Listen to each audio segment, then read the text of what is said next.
Run, river, run, run through the hills. Run, river, run to the sea. Run, river, run to your place beneath the sun. Run, river, run over me. Run through the land, you run through my soul. Bring me wisdom and peace. Run through all ages and all of life's stages. This is Jan Lewis. We have a really good show today for you here on Be My Guest. We are saluting nurses, and I don't know about you, but a lot of nurses have gotten me through some pretty hairy situations in the hospital. I'm talking everything from the ER to pre-surgery, post-surgery. I had one nurse who was so terrific. As a joke, I know now, girls, why they say take off all your clothes, all of them, and put the Johnny on for surgery.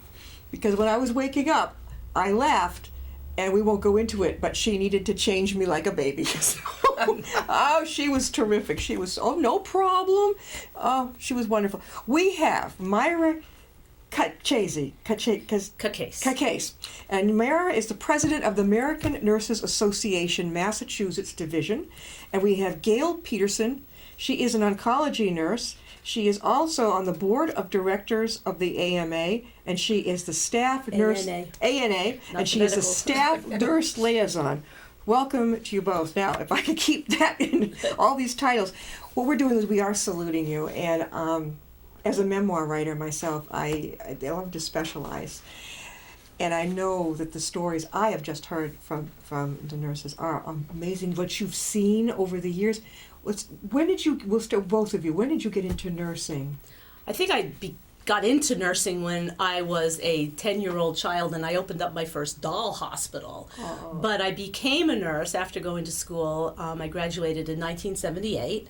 And I worked in home care and then later in primary care, and worked in the hospice movement, worked with a lot of people who were suffering from terminal end-stage cancer or renal disease, and became a nurse practitioner in 1994. So I've been around for a while. And have you stayed on any particular floor? You sounds like you've done a lot of different. I've done a lot of different things, mostly community health, public health, home care, hospice. Hospice has Gail, would you agree with me too with both that? Don't you have to have a real special temperament for that? I don't know. It interests me. I'd love to do memoirs for people in that. That part interests me. I'm not so sure I could handle the nursing part. Gail, when did you get into nursing? Well, and I actually do hospice nursing right now. Okay. I'm on an acute oncology floor where many of our patients do move on to hospice, and we actually do inpatient hospice on our floor, and I think it's probably the most important nursing that you can do. But I started out in 1972, and back in those days, everyone was a hospital graduate, and I went to Northeastern University. I had a very unique experience. When I was a student, I went to Edinburgh and I did a co-op over there. In Scotland? Edinburgh, Scotland. Uh-huh. And so things were very different over there, about 50 years behind how they were in Boston. Then I came back, and when I graduated, back then if you had any kind of college degree, you automatically got a leadership position. It didn't really matter if you had any experience at all. Yeah. So my first job, I stayed there for 2 years, was as the charge nurse in a medical ICU, and it was at the Shattuck Hospital. And I had 2 patients that were in iron lungs. In Scotland, this hospital? Oh no, this was at Shattuck in Boston when I came back. Is it the Lemuel Shattuck? Yeah, the Lemuel Shattuck. Yeah. And that was years ago. I don't think they're still around. But after that, I went to Beth Israel, and I worked in a cardiac step-down unit for years. And then I went to Mass General. I went as a clinical supervisor, and I was the night supervisor there for 10 years. And then when they when I had to decide if I would educate my kids or educate myself, I kind of went back to staff nursing, and I've been there. And I do love it at the bedside. So What do you prefer? I mean, Myra, what do you prefer in nursing? What is your real passion? My passion is to be an individual contributor, to interact with my patient for the amount of time that we need to, and to teach and to advise and to celebrate victories and success. Yeah. And my specialty is diabetes management. Yeah. And so when somebody comes to me and can't see, feels terrible, and I teach them how to manage their diabetes, whether it be medications or insulin or just plain old good eating and better exercise, and they start to feel better. That You just, see it. it makes me happy I came to work that day. Gail, what about you? well, I had an opportunity to be involved in an ethics program at the bedside. So I worked with a nurse ethicist for about 6 years. So my passion is ethics and pain. The reason that I sought this person out was because I wanted to make sure that everyone had their pain managed. You know, I thought that that was a right. All right. And that actually turned into an ethics and clinical practice committee, which included every professional in the hospital that was interested in doing this: physicians, physical therapists, occupational therapists. And then just recently we developed a pain committee. So it's, it was alive for 3 years, and the purpose of the committee was to get a pain advocate at every bedside in the I hospital. love that. You know, Love. You and say the word advocate, I'm there. Yep. Oh, so it's been wonderful because it really is the nurse that's taking care of Yeah. the patient. definitely. Now, Paul, can you zoom in on our sign here for the American Nurses Association? And I got it right. I was you with the did. AMA, a little different. Yeah. Who is this? Their for real design? This is Yeah. the logo is at the bottom, and our campaign to engage nurses to become part of our organization. Are you in? And RN. All right, I got it. Yep. you got it. Yep. There you I go. love it. How many? When do you meet? When does the group meet? Well, we have several actually. ANA Massachusetts is the largest voluntary professional nursing organization in Massachusetts. Our members are everywhere from the bedside to the boardroom, and we have educators and nurse practitioners and many staff nurses from all forms of nursing. And our mission is to make sure that we have nurses who are working hard to be advocates for patients, advocates for nurses and safety, build nurse leaders, educating nurses, education and professional practice. And we meet as a board 5 to 6 times a year. We have several really active standing committees.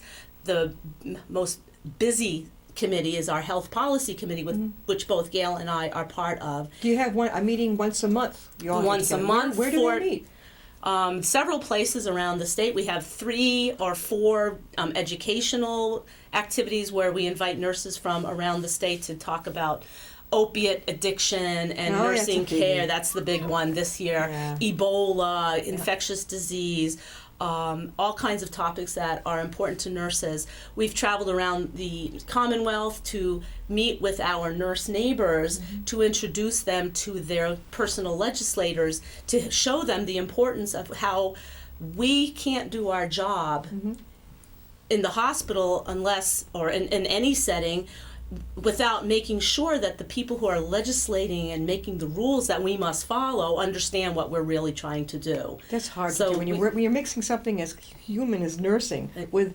bureaucracy. Right. I see. And I have trying a to keep problem it with that. human. Yeah, because like I told you, I was in a group and I saw this happening, and I'm like, "Whoops! They're losing track. It's becoming too." We spend a lot of Yeah. time in the State House. Yeah. We have met with several key administrators and legislators We filed our first piece of legislation. Which one? It's to get a nurse appointed to the Health Policy Commission. Okay. The Health Policy Commission was established as part of a huge health care initiative, the Affordable Care, part of the Affordable Care Act in Massachusetts. And the Health Policy Commission is charged with making a lot of policies and regulations around things that affect nurses.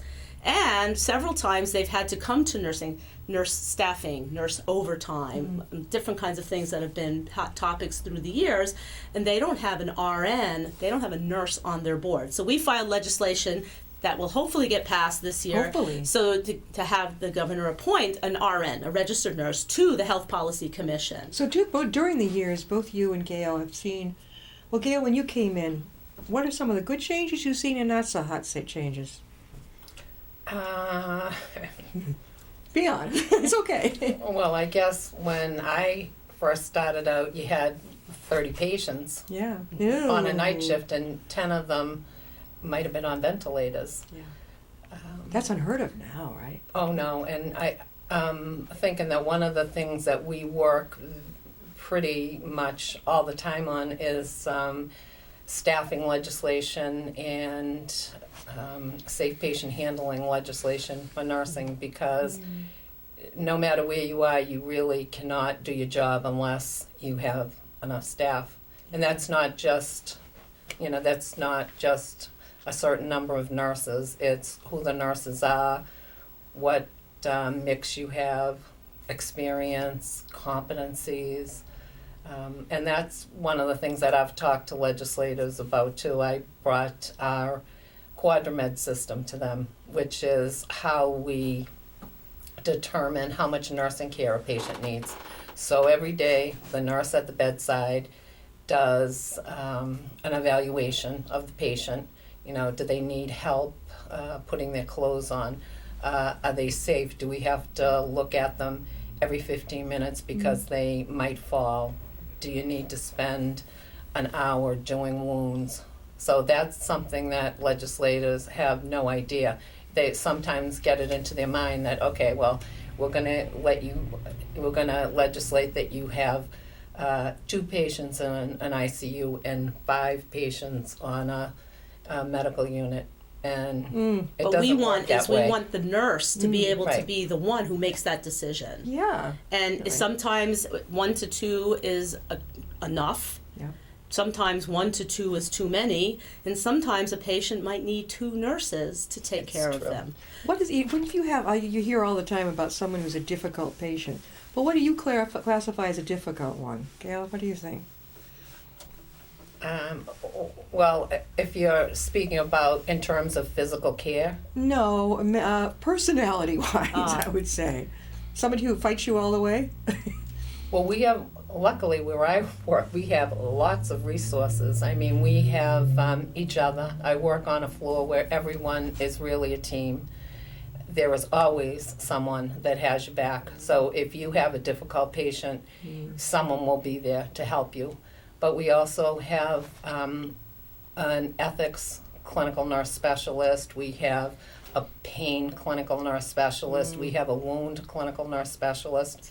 And we have our own clinic. Every floor has their own clinical nurse specialist. That's right. So, you can curbside really anyone and call security. We all have, Oh, yeah. we have the buttons there. Yeah. You got the eject button, Easy right? button. Yeah. You both have done you're in hospice right now, okay? And you've done hospice.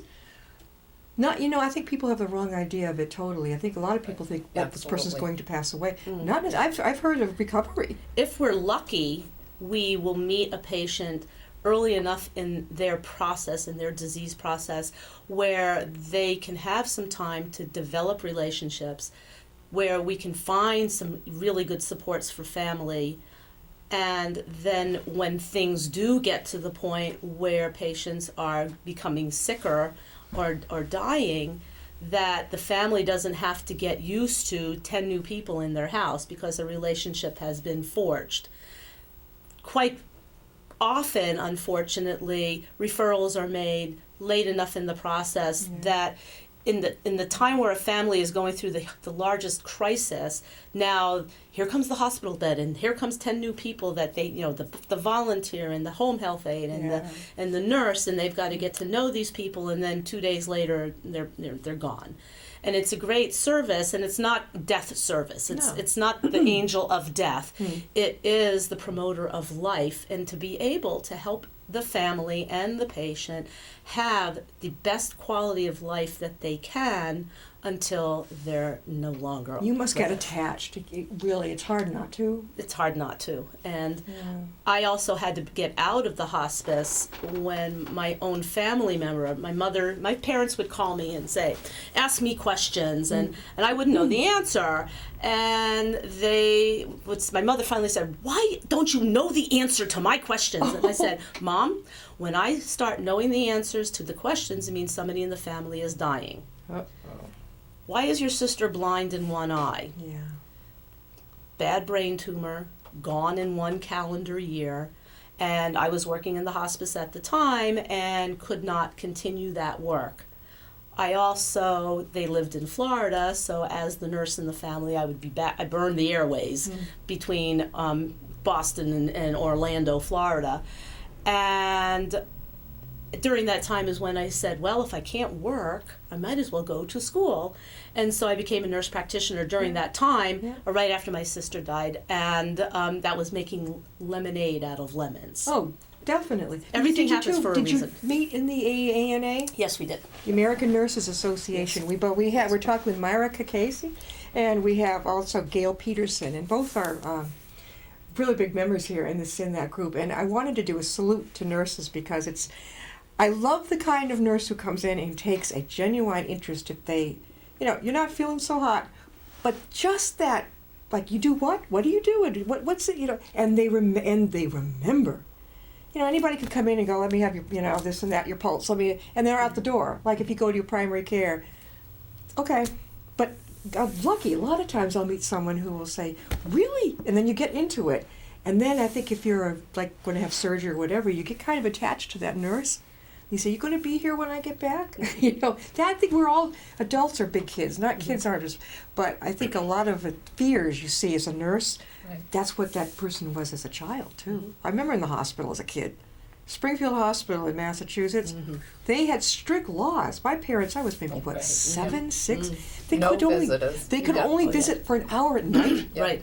I would call in the middle of the night for just a glass of water, I remember. And finally, a nurse came in. She was so angry with me. You're going to wake everybody up. What do you want? Scared the you-know-what out of me. I'm not going to bother that again. But that's not the way it is. That's not the way it is anymore. Things Things have changed. Definitely. Absolutely. What's your favorite part of nursing? The most, like, you go home and you're like, yes.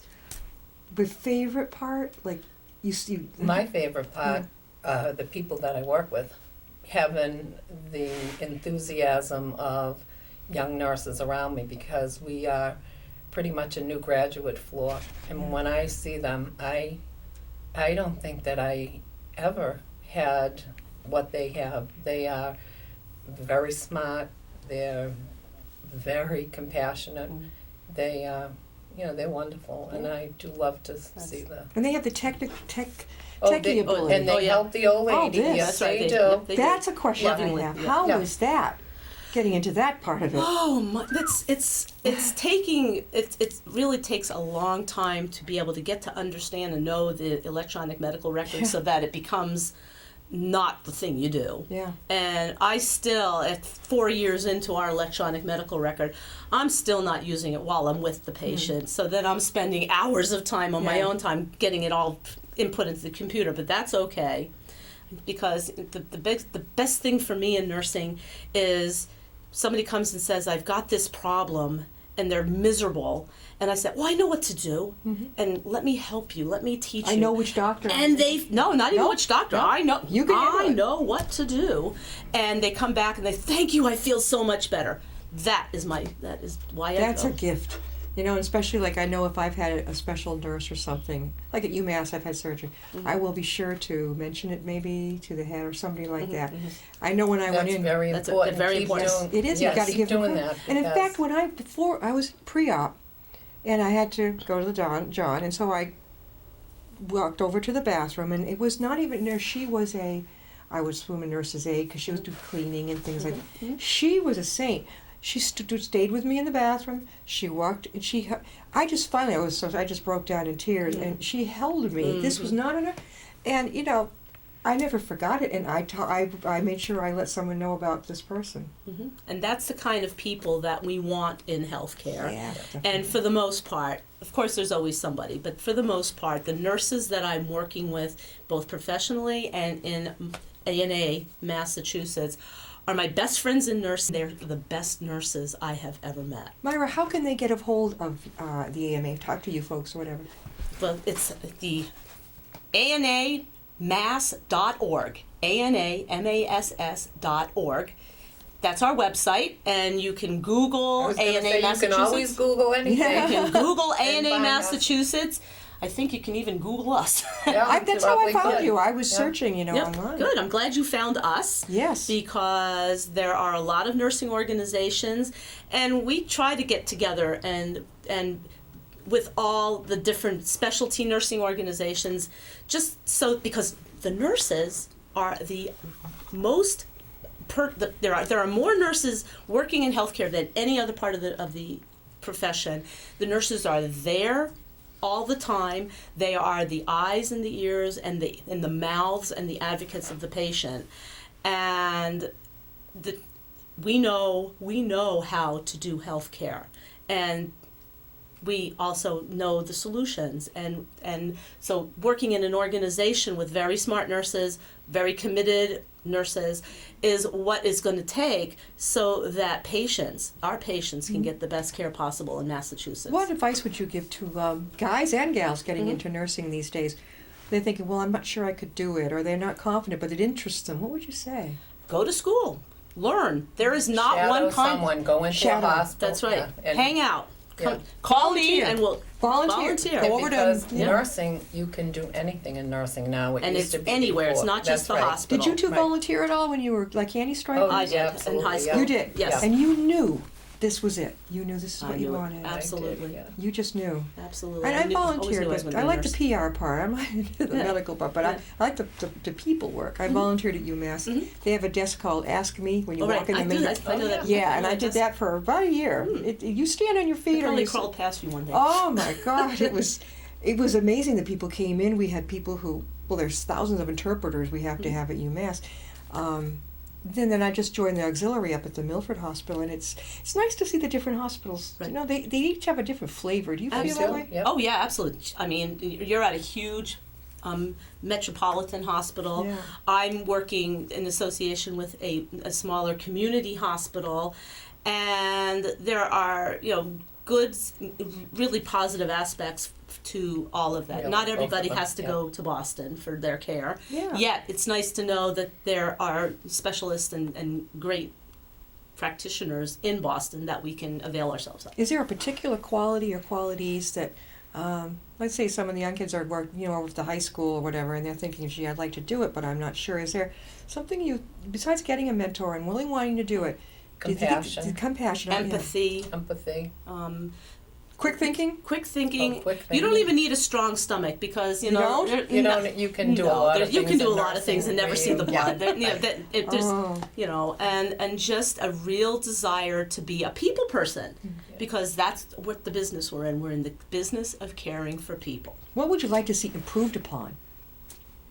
Anything in particular? I'd like to see every working environment like mine.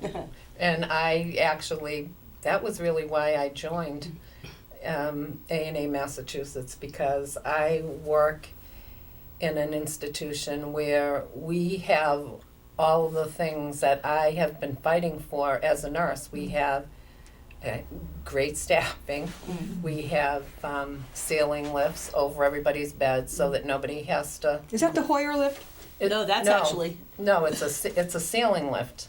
It acts like a Hoyer lift, but instead of with the Yeah. a freestanding thing, the sling and the seat is And actually. there's a sling for every bed when Yep. you change your bed. And then there's tracks along the ceiling, so you can. Yeah, and you just roll the patient over, put them on it, and you move it, and you Yep. don't.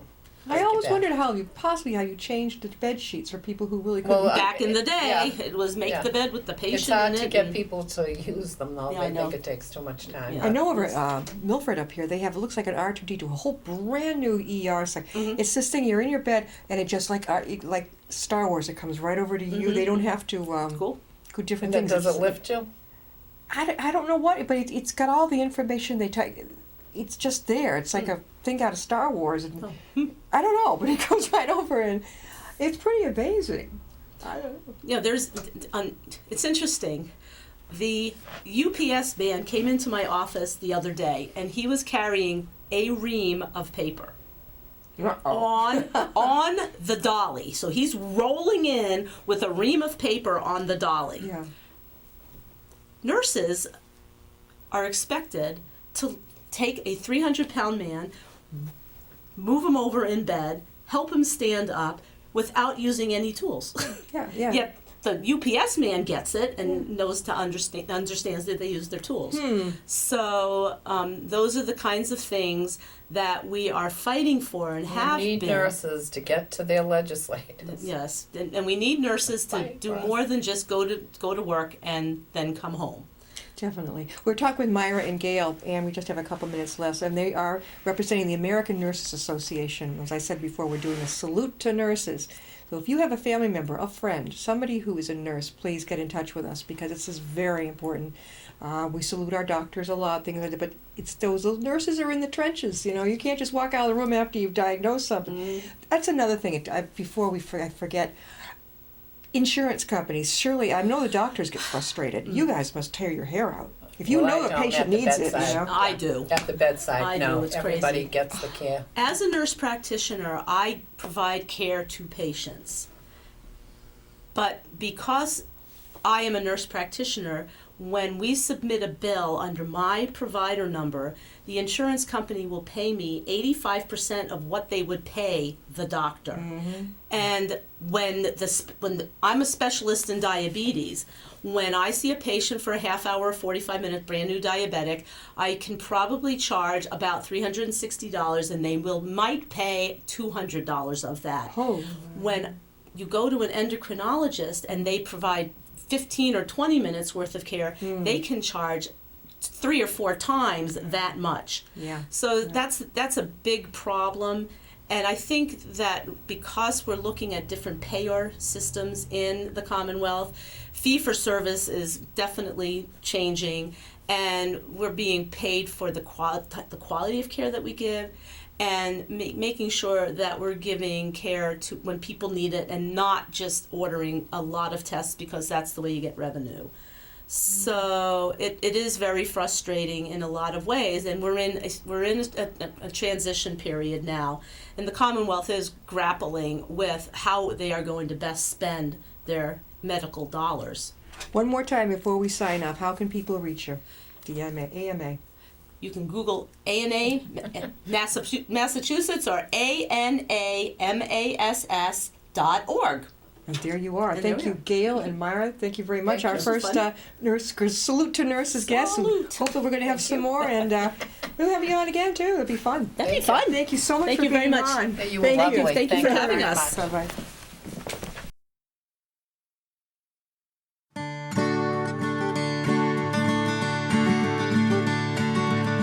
Run, river, run, run through the hills. Run, river, run to the sea. Run, river, run to your place beneath the sun. Run, river, run over me. Run